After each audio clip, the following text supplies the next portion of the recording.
Alright class, इस video में हम बात करेंगे, टॉपिक हमारा इंटीग्रेशन है। और इंटीग्रेशन में भी वो वाला पार्ट हम डिस्कस करेंगे जहाँ पर हमको वॉल्यूम फाइंड करना होता है। ठीक है ना, काफ़ी सवाल पास पेपर में आपको नजर आए हैं इसके, जहाँ पर आपको वॉल्यूम फाइंड करना हो। सबसे पहले हम ये देखते हैं हमारे पास किस टाइप के केसेस आ सकते हैं वॉल्यूम फाइंड करने के लिए। ठीक है ना, तो बेसिकली हमारे पास दो टाइप के केसेस होंगे। पहला टाइप आप यूँ समझें कि आपके पास जो एरिया है जिसका आपको वॉल्यूम फाइंड करना है वो एक्स पे लाई कर रहा होगा, ऐसा होगा, ये आपका एरिया होगा। ठीक है ना, एक्स एक्सिस पे लाई कर रहा है आपके पास ये, इसको हम कहेंगे हमारा एक पहला केस ऐसा हो सकता है। दूसरा केस आपका ऐसा हो सकता है कि आपका जो एरिया है, लेट्स सपोज कि आपने इस पार्ट का वॉल्यूम निकालना है, इस पार्ट का, तो ये लाई कर रहा है आपके पास वाई एक्सिस पे। ये पहला डिफरेंस है। ठीक है ना, तो जब आपके पास क्वेश्चन आएगा ना वॉल्यूम का, तो आप देखो कि आपका जो शेडेड एरिया है वो कौन से एक्सिस पे लाई कर रहा है, उनके उसके हिसाब से बाकी स्टेप्स होंगे हमारे पास। अगर तो एक्स पे लाई कर रहा है दैट मीन्स वाई को सब्जेक्ट होना चाहिए। ठीक है ना, और अगर वाई पे लाई कर रहा है तो सिमिलरली आप कहोगे कि एक्स को आपके पास सब्जेक्ट होना चाहिए। अब इसके कुछ स्टेप्स होते हैं। पहला स्टेप क्या होगा, अगर मैं इस केस की बात करूं, इसमें आपका वाई सब्जेक्ट है, आपके पास वाई स्क्वायर होना चाहिए हमेशा। अगर तो लेट्स सपोज आपके पास कर्व की इक्वेशन है y is equals to 2x - 3 whole square, let's suppose ये इक्वेशन है, एग्जांपल दे रहा हूं मैं आपको। ठीक है, तो ये y है।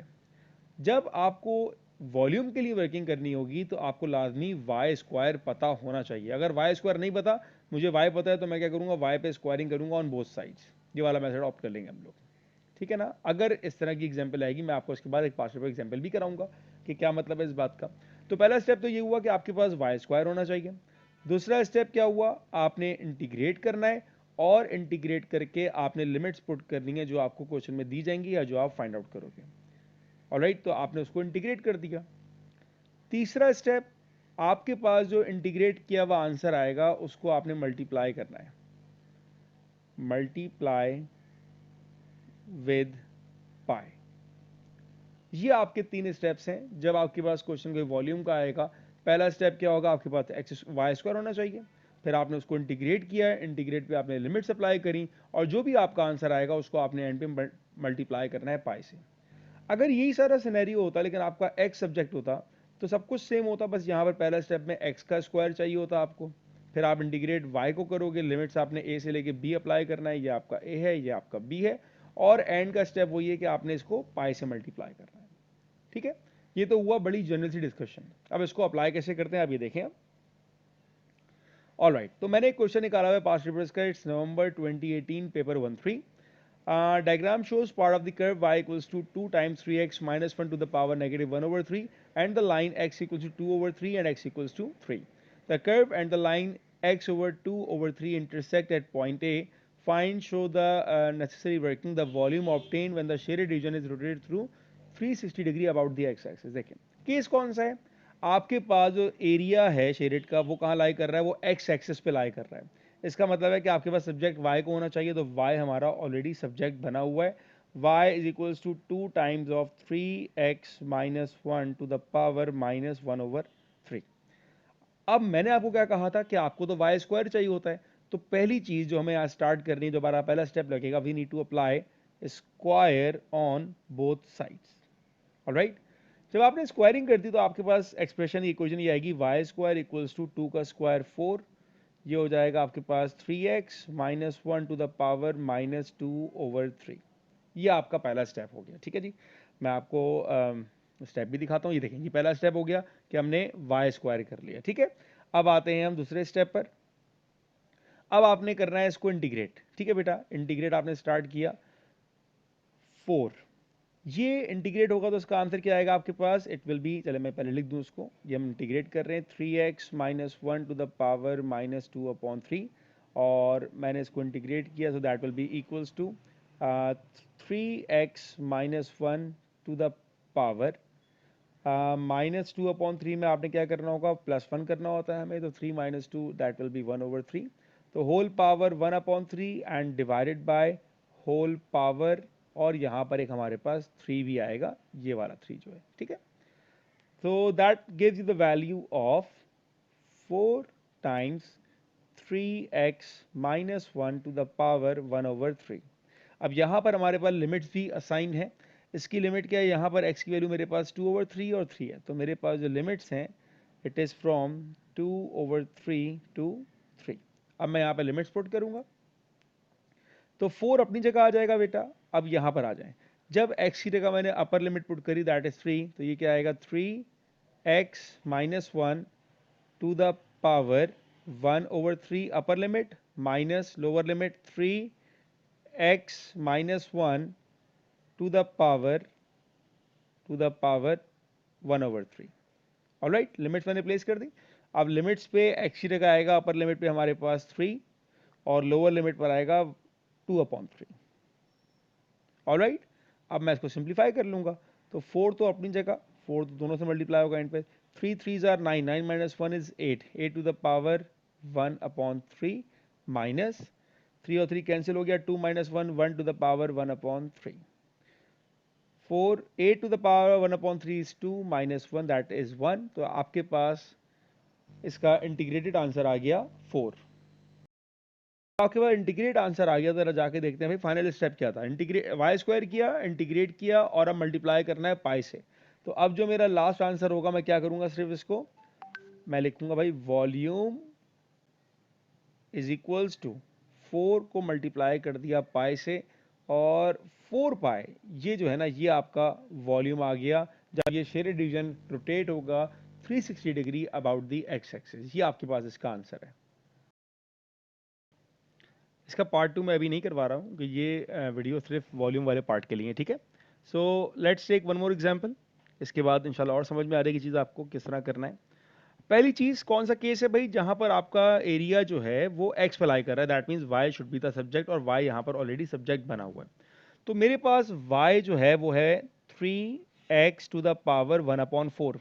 हमने पहला स्टेप क्या सीखा था कि वाई हमेशा स्क्वायरिंग फॉर्म में होना चाहिए। So firstly we need to apply square on both sides. आपने दोनों साइड पे स्क्वायर अप्लाई कर दिया, तो ये आ गया y square equals to 3 square is 9x to the power 1/2। जब आपने y को स्क्वायरिंग कर दिया, now we need to start with the integration process. तो मैंने यहाँ भी इंटीग्रेट किया, यहाँ भी इंटीग्रेट किया, तो वाई स्क्वायर ये ऐसे ही आ गया हमारे पास और 9। अब देखें कि x 1/2 का इंटीग्रल क्या होगा, तो हमने क्या करना है, सिर्फ पावर में 1 ऐड करना है। तो 1/2 plus 1 it is equals to 3/2। तो ये आ गया मेरे पास 3/2 and divided by total power 3/2। Simplify कर सकते हैं हम इसको, यहाँ पर 3 1s are 3 and 3 3s are 9 और ये 2 जाके 3 से मल्टीप्लाई हो जाएगा, gives you the value of 6x to the power 3/2। And now we have the limits here. Limits कहाँ से कहाँ तक है भाई, 1 से लेके 4 तक की आपकी लिमिट्स हैं। 6 अपनी जगह आ गया, upper limit is 4, so upper limit 3/2 minus lower limit 3/2। अपर की जगह 4 और लोअर की जगह आपने लिखा 1। ये आ जाएगा 6, 4 to the power 3/2 it will be 8 minus 1, 8 minus 1 7, 7 6 are 42। तो बेटा ये तो आपके पास आ गया स्टेप नंबर 2। ये कहाँ तक पहुंचे हम लोग, ये हम लोग आ गए इंटीग्रेशन तक। अब हमें क्या करना होता है, we need to multiply with pi, जो हमारा लास्ट स्टेप होता है। तो अब हम आ जाएंगे भाई यहाँ पर, कहाँ गया ये रहा। अब हमने सिंपल क्या करना है, जो हमारा वॉल्यूम का आंसर होगा that is equals to 42 times pi. ये आपका आंसर है। इजी चीज़ है, कोई मुश्किल नहीं है, एक जैसे स्टेप्स हैं हर क्वेश्चन पे, बस सिंप्लीफिकेशन आपको करनी आनी चाहिए। स्क्वायरिंग पहले करना है, आपने स्टेप्स याद रखिएगा। ये जो स्टेप मैंने आपको यहाँ पर बताएं, ये वाले स्टेप याद रखिएगा। हर क्वेश्चन में आपने इन्हीं स्टेप्स को फॉलो करना है और आपका आंसर इजीली आता रहेगा। अच्छी वेटेज का सवाल होता है, 4 to 5 मार्क्स का आता है। तो आई होप कि आपको ये एग्जाम्पल देख के समझ में आ गया होगा कैसे आपने क्वेश्चन को अटेम्प्ट करना है, कैसे आपने स्टेप्स को फॉलो अप करना है। राइट, ये इंटीग्रेशन के वॉल्यूम केस का केस नंबर 2 है, वॉल्यूम क्वेश्चंस का। It's from June 2010 paper 1-3। अच्छा, इस तरह के सवाल आते हैं लेकिन कम आते हैं, तो उसका आइडिया होना चाहिए। इसमें आपको थोड़ा बहुत विजुलाइज करना पड़ेगा before finding the volume. The question says diagram shows part of the curve y equals to x plus 4/x which has the minimum point at m। तो ये कंडीशन वर्ड हमें पता है that it is talking about stationary point. The line y equals to 5 intersects the curve at point a and b। Find the coordinates of a b and m। तो पहला सवाल 5 marks के लिए काफ़ी easy part है, थोड़ी working इसमें ज़्यादा होगी। ए और बी अगर आप फोकस करो तो ए और B these are the two intersection points, right. तो इंटरसेक्शन पॉइंट हम सॉल्व करते हैं बाय सॉल्विंग साइमल्टेनियस इक्वेशन। तो मेरे पास एक इक्वेशन है y is equals to x plus 4/x, ये पहली इक्वेशन है। और दूसरी इक्वेशन है मेरे पास सिंपल y इक्वल्स टू 5। तो मैं इस y की वैल्यू को या दोनों y को मैं यूँ कहें कि आपस में मैं इक्वेट कर दूंगा। तो ये आ जाएगा मेरे पास x plus 4/x is equals to 5। ठीक है, एलसीएम ले लिया तो ये आएगा x square plus 4 is equals to 5x। इसको अरेंज करते हैं हम लोग तो ये आएगा x square minus 5x plus 4 is equals to 0। अब यहाँ पर हमारी मिडिल टर्म ब्रेक बन रही है तो हम कर देंगे इसको एक्स स्क्वायर मल्टीप्लाई करके आए 4 और प्लस सही है तो ये आएगा -4x minus x plus 4 equals to 0। Common ले लेते हैं तो ये आएगा x माइनस 4, यहाँ कॉमन आएगा -1, x माइनस 4 इक्वल्स टू 0। तो आइडिया हो जाएगा आपको कि x के दो आंसर आएंगे, x equals to 1 and x is equals to 4। ये आपके दो आंसर्स आ रहे हैं। ठीक है, तो जब x की वैल्यू 1 है तो y आपके पास क्या होगा, y तो दोनों का 5 होगा। तो मेरे पास a का जो कोऑर्डिनेट आ जाएगा, a आएगा मेरे पास x1 है तो y 5 है, और b आ जाएगा मेरे पास जब x4 है तो y मेरे पास 5 है। ये आपके पास पहले पार्ट के दो आंसर्स आ चुके हैं। अब बात हुई हमारे पास m की। m के लिए मैंने आपको बताया था m is a stationary point. तो आपके पास इक्वेशन क्या है, आपकी इक्वेशन है y is equals to x plus 4 divided by x, ये आपकी इक्वेशन है। अच्छा, अगर मैं इसको ऐसे लिख दूं भाई x प्लस 4, ये आ जाएगा x पावर -1, ये भी तो y होगा मेरे पास, ऊपर रह गया। क्यों लेके गया, अब डेरिवेट करना आसान हो जाएगा मेरे लिए। तो dy/dx is equals to x का डेरिवेटिव तो 1 आएगा मेरे पास, -4, पहले पावर लिखते हैं इसलिए वो -1 आ गया वहाँ पर, ये मेरे पास डेरिवेट हो जाएगा। इसको मैं कह सकता हूँ 1 minus 4 divided by x square. ठीक है, और स्टेशनरी पॉइंट के लिए dy/dx हमारे पास 0 हो जाता है। तो ये आएगा आपके पास अब 1 is equals to 4 divided by x square, x square is equals to 4, x is equals to, ये होना चाहिए +-2, लेकिन हम सिर्फ +2 लेंगे क्योंकि हमारे पास जो m है वो लाई कर रहा है पॉजिटिव साइड पर। तो ये मेरे पास m का x कोऑर्डिनेट आ गया। ठीक है, अब आप m का y कोऑर्डिनेट कैसे निकालेंगे, बहुत ही सिंपल है। जो आपके पास y की इक्वेशन है उसमें हम x की जगह x की वैल्यू प्लेस करेंगे तो y is equals to x plus 4 divided by x, ये आपके पास इक्वेशन है। और जहाँ पर x है वहाँ पर आपने 2 प्लेस कर दिया, so you got y is equals to 2 plus 4/2 is 2, तो you got y equals to 4। तो आपका जो m का कोऑर्डिनेट बना, m का कोऑर्डिनेट क्या आया मेरे पास, इट्स 2,4। ये आपके पास m का आंसर आ गया। ये तीनों पार्ट्स करने के आपको स्ट्रेट 5 मार्क्स मिल गए, तो काफ़ी अच्छा मतलब वेटेज का सवाल था, इतना मुश्किल नहीं था। अब आते हैं हम पार्ट 2 पर। Find the volume obtain when the shaded region is rotated through 360 degree about the x axis. अब ज़रा इसको पहले विजुलाइज करना पड़ेगा क्योंकि यहाँ पर देखें गैप आ रहा है। अब कुछ मैं कोशिश करता हूँ बताने की चीज़। तो यूँ समझें कि आपके पास ये आपका एक्स एक्सिस है, ठीक है ना। तो मैं यहाँ पर एक बनाता हूँ, ये है आपका एक्स एक्सिस, ठीक है। और जो आपकी लाइन है y=5 की लाइन, उसको हम बना लेते हैं। लेट सपोज कि वो लाइन ऐसे बन गई, ठीक है ना। ये है लाइन y=5 वाली मेरी। अब देखिए जब ये रोटेट होगी, मतलब जब ये रोटेट होगी around the x axis 360 degree पे, तो ये तो ऐसा ऐसा जाएगा ना रोटेट होने के बाद। तो ये कोई यूँ शेप बन रहा होगा, ऐसे ही आगे हो रहा होगा, ऐसे ही पीछे हो रहा होगा, तो ये एक ऐसा शेप नज़र आ रहा होगा। तो अगर हम इस शेप को थोड़ा गौर से देखें तो हमें समझ में आएगा कि यार यहाँ तो हमारा सिलेंडर बन रहा होगा। आपका जो वॉल्यूम आ रहा होगा, जो हमें तो सिर्फ ये वाला पार्ट निकालना है जो शेडेड वेल है, और जो हमारा पूरा एक सिलेंडर बन रहा होगा वो तो पूरा ये पूरा आ रहा होगा। जब ये पूरा रोटेट हो रहा होगा तो यहाँ एक सिलेंडर नुमा चीज़ बन रही होगी, ऐसे पूरा चल रहा होगा, ठीक है ना। तो आपको क्या करना है, आपको एरिया वॉल्यूम ऑफ सिलेंडर को माइनस करना पड़ेगा, ठीक है।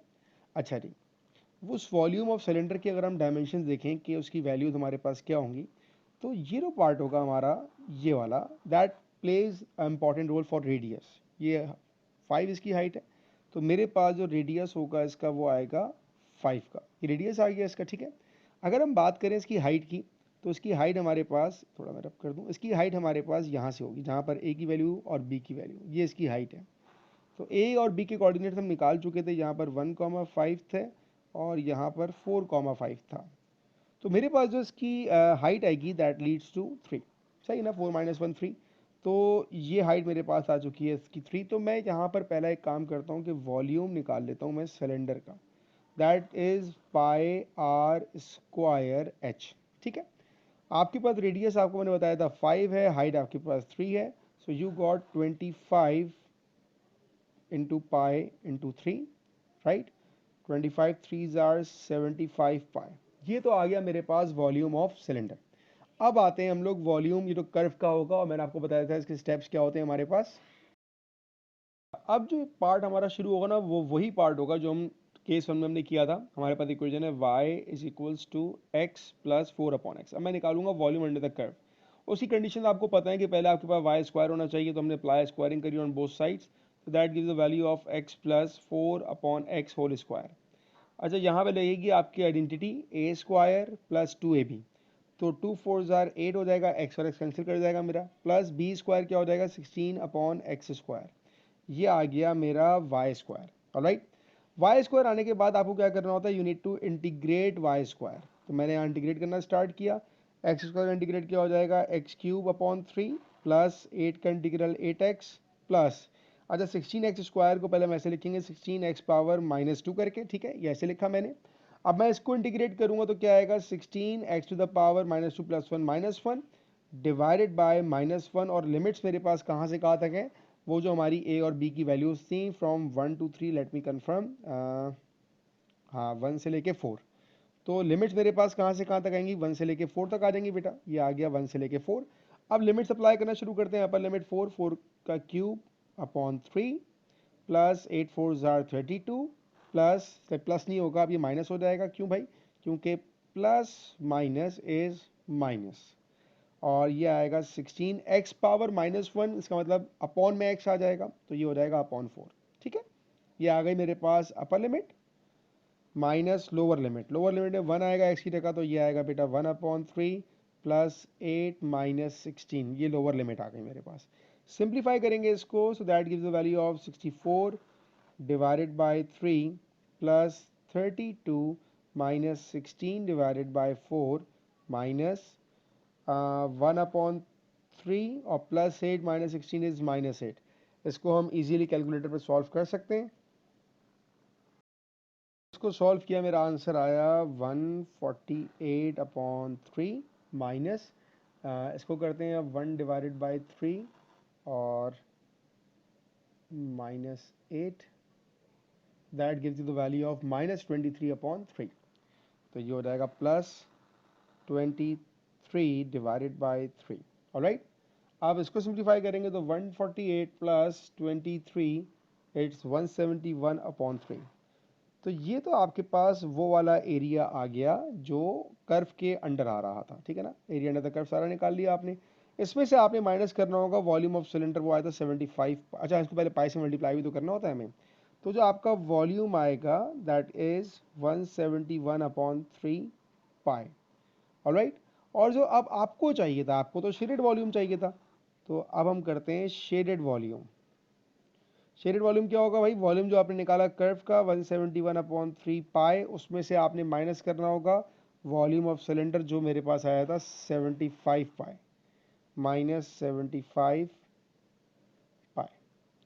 सिंप्लीफाई करते हैं इसको, 171 डिवाइडेड, ओहो एक minute, 171 divided by 3 -75, that is आपके पास उल्टा होगा। अच्छा, उल्टा क्या मतलब, कि ये वाला आपका प्लस में जाएगा, मतलब ऐसे लिखा जाएगा 75 पाई माइनस 171/3 पाई, क्योंकि आपके पास जो वॉल्यूम ऑफ सिलेंडर है वो बड़ा होगा, सही है ना। तो that gives the value of 18 पाई। ये आपका फाइनल आंसर आ गया volume of the shaded portion का।